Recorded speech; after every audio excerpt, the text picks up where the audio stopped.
ہیں کہ اگر نماز کے دوران کسی کو پیشاب کا غلبہ ہو گیا، پہلے نہیں تھا جب نماز شروع کی، لیکن نماز کے دوران ہو گیا تو کیا کریں؟ نماز توڑ دیں یا جاری رکھیں؟ اور اگر جاری رکھیں تو بعد میں واجب العیادہ ہوگی یا نہیں ہوگی؟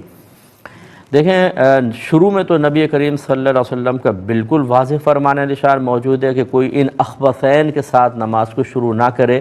اخبثین سے مراد وہی چھوٹا استنجا بڑا استنجا ہے، تو پھر تو پہلے وضو کرنا ہوگا، چاہے جماعت بھی نکل جائے، پھر آپ جماعت میں شامل ہو یا نماز پڑھیں گے۔ لیکن اگر دوران نماز ایسا ہو جاتا ہے تو پھر بہرحال حکم شرعی ہوگا کہ آپ فوراً نماز توڑ دیں۔ اگر وقت میں قلت نہ ہو تو جا کے وضو کریں اور نماز کو دوبارہ نئے سرے سے پڑھیں۔ وقت میں قلت کی مثال، جیسے آپ آخری وقت میں فجر کے آخری وقت میں اٹھے، 3-4 منٹ باقی تھے، اگر آپ پیشاب بھی کرتے پھر وضو کرتے تو شاید بہت ٹائم لگ جاتا۔ آپ نے جا کے ڈائریکٹ وضو کیا اور نماز شروع کر دی۔ پہلے اتنا غلبہ نہیں تھا، لیکن نماز شروع کرنے کے بعد بہت زیادہ غلبہ ہوا۔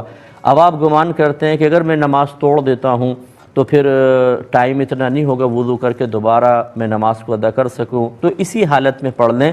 لیکن اس حالت میں پڑھی ہوئی نماز پھر واجب العیادہ ہے۔ آئندہ زندگی میں جب کبھی آپ کو موقع ملے اس نماز کو لوٹا دیں۔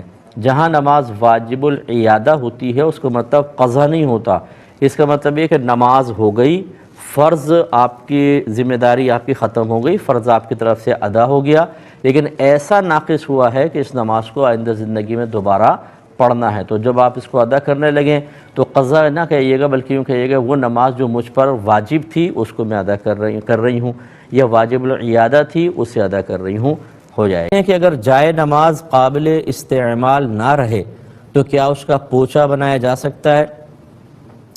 دیکھیں، ایک ہوتا ہے فتویٰ اور ایک ہوتا ہے عقیدت اور تقویٰ۔ فتویٰ اس پر ہے کہ جائے نماز کو بالکل آپ پوچا بنا سکتے ہیں، اس میں کوئی شرعاً حرج نہیں ہے۔ جائے نماز ویسی زمین پہ بچھا ہوتا ہے، آپ اس پہ کھڑے ہوتے ہیں، وہ تو پہلی زمین پہ بچھا ہوتا ہے، اگر پوچا مار لیں گے تو کوئی مسئلہ نہیں ہے۔ اور آپ کے نماز پڑھنے سے وہ جائے نماز کو اتنی عظمت اختیار نہیں کر لیتا کہ اب اس کو پوچا بنانا منع ہے۔ اگر ایسا ہوتا تو جس زمین پہ کھڑے ہو کے آپ نماز پڑھتے ہیں اس حصہ زمین کی تعظیم بھی آپ پر لازم ہو جاتی، تو جائے نماز کی تعظیم تو لازم ہو گئی کیونکہ اس پہ آپ نماز پڑھ رہے ہیں، لیکن جس زمین پہ کھڑے ہو کے آپ نماز پڑھتے ہیں اس کی تعظیم لازم نہ ہو، وجہ فرق آپ بتائیے۔ تو یوں بعض اوقات ہم اپنے پاس سے کچھ ایسے تصورات قائم کر لیتے ہیں کہ اس کے خلاف جانا بہت بڑا ظلم اور بے ادبی سمجھا جاتا ہے، حالانکہ ایسا ہے نہیں۔ یہ ہے فتویٰ۔ اچھا، ایک ہوتا ہے کہ جی میرا دل نہیں مان رہا، ٹھیک ہے نا؟